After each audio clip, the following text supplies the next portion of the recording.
Starting होती है और हमें कुछ लोगों को एक मॉन्स्टर्स के साथ फाइट करते हुए दिखाया जाता है, जहाँ पर जो ये पर्सन होता है वो लाइट इंचेंटमेंट का इस्तेमाल करते हुए इस मॉन्स्टर के ऊपर एक जोरदार स्ट्राइक लगाता है, जिसे काउंटर करते हुए ये मॉन्स्टर उस पर्सन के ऊपर अटैक करने की कोशिश करता है, लेकिन वो पर्सन उसके अटैक को डॉज कर लेता है। वहीं पर जो ये मॉन्स्टर होता है वो इन लोगों को छोड़कर सामने वाले पर्सन की तरफ जाने लगा होता है। इस पर जो ये लेडी होती है वो कहती है कि प्लीज मास्टर काइल आप इसके अटैक को डॉज करें। वहीं पर इसी के साथ ही हमारे मेन कैरेक्टर को दिखाया जाता है जो कि स्टाइलिश तरीके से खड़ा होता है और वो स्माइल करते हुए बहुत सारे आइस शॉट्स बनाते हुए कहता है कि क्या मुझे इसके अटैक से डॉज करने की जरूरत है, और वो ये कहते के साथ ही इन शॉट से इस मॉन्स्टर के ऊपर अटैक करके इसे मार डालता है। और वो कहता है कि ये तो सच में बहुत ज्यादा सिंपल था। यहीं पर ये लोग काइल के पास आने के बाद पूछते हैं कि आपको कहीं चोट तो नहीं लगी है। इस पर काइल कहता है कि तुम लोग बेकार में ही मेरी कुछ ज्यादा ही टेंशन ले रहे हो, क्या तुम लोगों को मेरे स्किल के ऊपर विश्वास नहीं है क्या? उसकी बात को सुनकर ये लोग कहता है कि नहीं ऐसा नहीं है।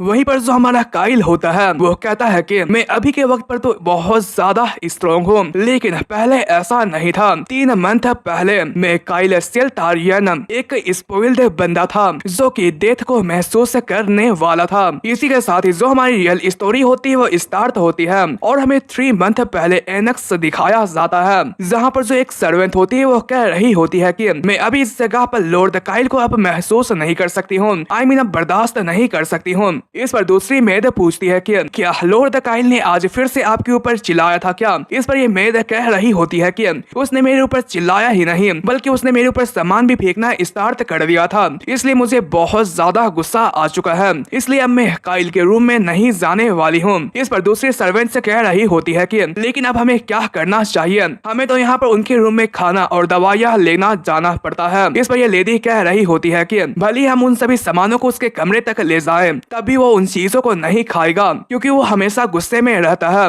और वो सामानों को फेंकता रहता है और वो इस जगह पर वाइन के लिए चिल्लाता रहता है। मुझे ये नहीं पता है कि आखिर इतनी तगड़ी सी फैमिली के अंदर उस जैसा लूजर कैसे आया। इस पर ग्रीन बाल वाली सर्वेंट कह रही होती है कि ऐसा इसलिए क्योंकि वो एक मिस्ट्रेस का बेटा है ना। दूसरी सर्वेंट कहती है कि तुम्हें अपने मुंह को संभाल कर बात करना चाहिए क्योंकि वो अब भी बहुत ज्यादा यंग है। इस पर ये सर्वेंट कह रही होती है कि तो आखिर तुम इस जगह पर खुद से उसका ख्याल क्यों नहीं रखती हो? तभी इस जगह पर एक सर्वेंट की एंट्री होती है और वो कहते हैं कि चलो ठीक है, आज से मैं जाऊंगी यंग मास्टर काइल के कमरे के अंदर। वहीं पर उसे देखकर ये सभी लोग कह रहे होते हैं कि अर्सियल क्या तुम इस जगह पर सच में सीरियस हो? इस पर अर्सियल कहती है कि हाँ मैं सीरियस हूँ, और वो यह सब कहकर खाना को लेकर यहाँ पर से रवाना हो जाती है। वहीं पर सभी सर्वेंट्स ये सोच रही होती है कि क्या ये वहाँ पर जाने के बाद ठीक रहेगी? क्या जो यंग मास्टर उसे मारेंगे तो नहीं ना? इसी के साथ ही हमें कुछ समय के बाद का सीन दिखाया जाता है। अर्सियल काइल के कमरे तक पहुंच चुकी होती है और वो जैसी अंदर की तरफ जाती है तो वो अंदर के नजारे को देखकर बहुत ज्यादा हैरान हो जाती है क्योंकि अंदर की तरफ हर चीज टूटा फूटा पड़ा हुआ होता है। वहीं पर वो जैसे ही यहाँ पर खाने को रखने के लिए जाती है तो उसकी नजर काइल के ऊपर पड़ती है जो कि यहाँ पर सोया हुआ होता है, इसलिए वो ये डिसाइड करती है कि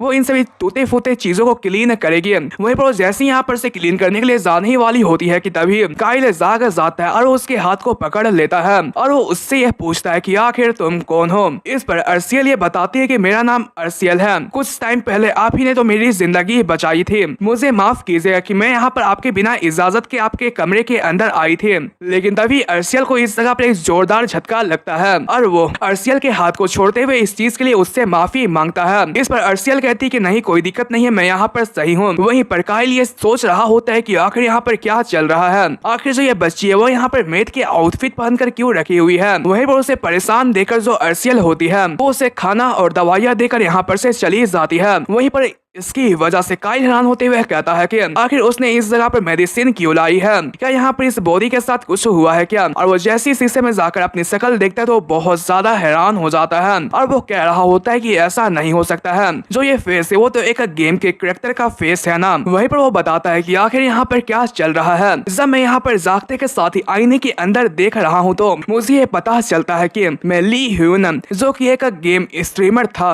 वो एक गेम कैरेक्टर बन चुका है। वो फैंटेसी डिफेंस का। जब उसे ये पता चलता है कि वो इस जगह पर काइल सेल्टारियन बना है तो वो बहुत ज्यादा परेशान हो जाता है, क्योंकि जो काइल सेल्टारियन है वो इस जगह पर फैंटेसी डिफेंस का एक करेक्टर है और ये साथ ही साथ सेल्टारियन मार्किस फैमिली का एक यंगेस्ट सन है, जो कि एक स्वॉर्डमैनशिप फैमिली है। जब जो गेम था वो स्टार्ट हुआ था तो हमें इस करेक्टर को दिखाया जाता है, जो कि इस जगह पर हर मर्तबा प्रोटैगनिस्ट के हाथों मारा जाता था, आई मीन पीटर जाया करता था। और साथ ही ये इतना कमजोर था कि ये एक छोटे से गोब्लिन मॉन्स्टर के हाथों भी हार जाया करता था। ये तो सच में एक नंबर का लूजर करेक्टर है, तो आखिर इस तरीके का करेक्टर मैं कैसे बन सकता हूँ। वहीं पर उसे ये लगता है कि वो सपना देख रहा है, इसलिए वो जैसे ही अपने गाल के ऊपर पिंच करता है तो उसे पेन होता है, इसलिए वो कह रहा होता है कि लगता है कि ये एक सपना नहीं है, आखिर यह कैसे हो सकता है। मैं तो फैंटेसी डिफेंड गेम का एक नंबर 1 प्लेयर ली ह्यून था, तो आखिर मैं इस जैसे वर्थलेस करेक्टर के अंदर कैसे रिबॉर्न हो सकता हूँ। वहीं पर फैंटेसी डिफेंस गेम के बारे में बताया जाता है, जो कि 2030 के अंदर बहुत ही ज्यादा फेमस गेम हुआ करती थी। ये इतना ज्यादा तगड़ा गेम था कि यहाँ पर 10 साल में भी कोई इसे क्लियर नहीं कर पाया, लेकिन इसकी वजह से इसने बहुत ज्यादा पॉपुलैरिटी को हासिल करी और इसने बहुत सारे लोगों को अट्रैक्ट भी करा था।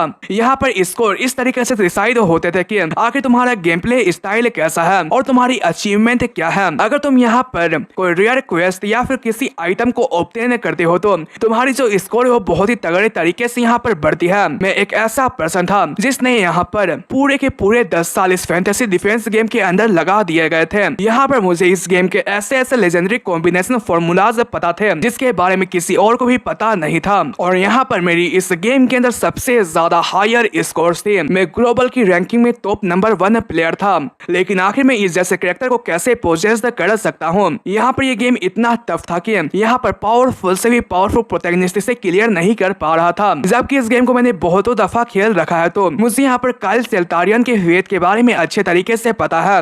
यहाँ पर फैंटेसी डिफेंस गेम का जो अल्टीमेट गोल था वो ये था कि उन्हें फोर्सेस ऑफ डार्कनेस को रोकना है, और उस डार्कनेस को समन करने वाला सल्टारियन मार्किस फैमिली का सेकंड सन था। जो सेकंड सन था वो इस जगह पर सल्टारियन फैमिली की हेड की पोजीशन को एम कर रहा था, जिसकी वजह से उसने डार्क पावर के साथ हाथ मिलाते हुए रिवेलियन को इस जगह पर जागरूक किया था, जिसकी वजह से जो ये सल्टारियन स्टेट था वो पूरे तरीके से तबाह बर्बाद हो गया। और इसके बाद से ही जो ये स्टेट थी वो डार्क फोर्सेस की एक न्यू जगह बन गई थी। वहीं पर इसी बीच जो ये कमजोर कैरेक्टर था वो इन सभी डार्क पावर्स के हाथों मारा गया था। वहीं पर वो लेटते हुए कहता है कि अगर जो ये कैरेक्टर है वो रिवेलियन स्टार्ट होने से पहले ही यहाँ पर से निकल जाता है तो यही काफी रहेगा। लेकिन असल प्रॉब्लम यहाँ पर खत्म नहीं होती है, वो तो अब स्टार्ट होती है। ये जो बॉडी है वो एक ऐसी बीमारी को पोजेस करती है जिसका नाम हर मेमम है। ये एक ऐसी बीमारी होती है जो कि माना के रास्ते को यहाँ पर ब्लॉक करती है। यहाँ पर इस दुनिया के अंदर जो माना होती है वो सोर्स होती है ओरा और मैजिक की, जो कि सबसे ज्यादा जरूरी होती है इस वर्ल्ड के अंदर सर्वाइवल के लिए। हालांकि जबकि इससे हर मेमम की बीमारी थी तो इसकी बॉडी की जो